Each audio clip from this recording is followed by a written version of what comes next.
Welcome back. If you've just joined us, you're watching the news at 10, broadcasting on Channels Television live from Lagos. Airtel, the smartphone network.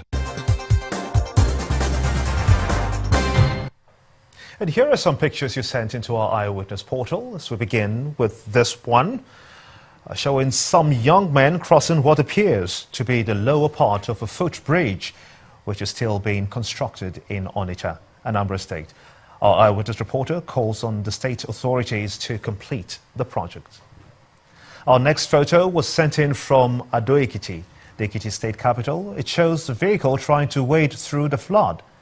Our eyewitness reporter says that residents of the affected area were forced to stay indoors during the rain. And staying on the roads,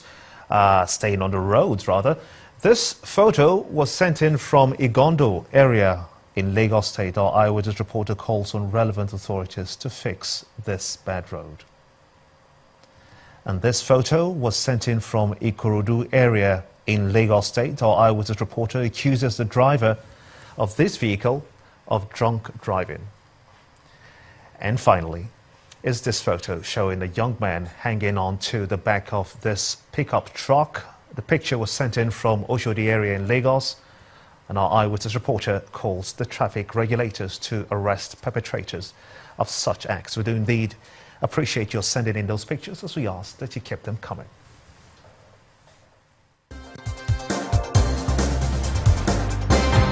Airtel, the smartphone network. You're watching the news at 10. Let's quickly shift gears now as we take you to our Abuja studio, where Linda Higbe is taking us through the latest stories from your end. Linda? Hello, Gimba. Thank you for joining us and welcome to Abuja. Now, coming on the heels of the tragic incident involving the Minister of State for Labour, the Federal Road Safety Corps has announced plans to commence trainings for drivers of all political appointees in the country. The FRSC boss, Mr. Buboye Oyeyemi, said the initiative would help improve the driving skills of drivers and reduce crashes on the nation's highways. Mr. Oyeyemi says a full investigation into the cause of the accident will be ready in the next 72 hours. We have successfully completed about 75% training of convoy drivers involving state government drivers. And we are already working to also increase the tempo in the training of the drivers of the newly appointed members of the Federal Executive Council. This is very important. We need a kind of proficiency, drivers improvement program. We've done it, if you observe of recent, we've done it for the governors, the drivers at the state government levels involving the convoy of governors. That is why you've seen a drop in the crashes involving the governors. And they've just appointed the ministers a few months ago, so they just have the full paraphernalia of office. So we've been working on this, but this has forced me now to fast track this so that all their drivers, before the end of the month, we get them trained as appropriate on defensive driving techniques and the conduct on the highways, which is very critical because we need to work with members of the Federal Executive Council in respect of this. Especially, we need to work with the Honorable Minister for Power Works and Housing to ensure that appropriate road signs and all what is required in terms of road furniture is put on the road. We have been getting the maximum support from Minister, and I think we partner more in respect of this. And joining me on the news at 10 is the Corps Marshal of the Federal Road Safety Commission, Mr. Buboye Oyeyemi, to discuss the ghastly accident that killed the minister. You're welcome to the news at 10. Thank you so much for joining us. Thank you. Good evening. Now, Mr. Oyeyemi, what do you think may have caused this tragic accident?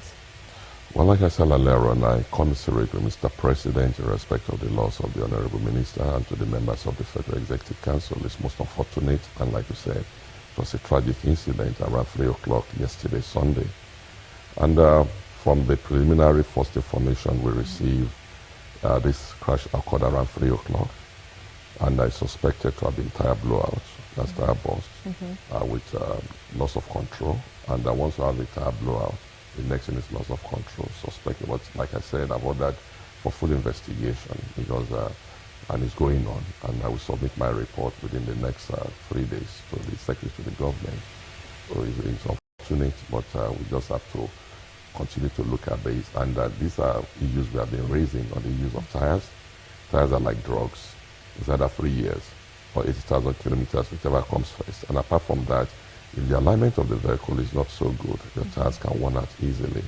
And sometimes with the weather conditions now, at the peak period in the northern parts of the country, the temperature ranges between 38 and 40. So if your tire is, if the PSI is very high or is very low and you're on high speed, then there can be a tire blowout. So that means the correct PSI must be there. It's unfortunate that we experience this. And we're embarking on re-educating the convoy drivers to check the tires again. This is something we've completed with the convoy drivers of the state governors. And we are now moving to the political appointees at the federal level. We are fast-tracking this because it's a phased approach.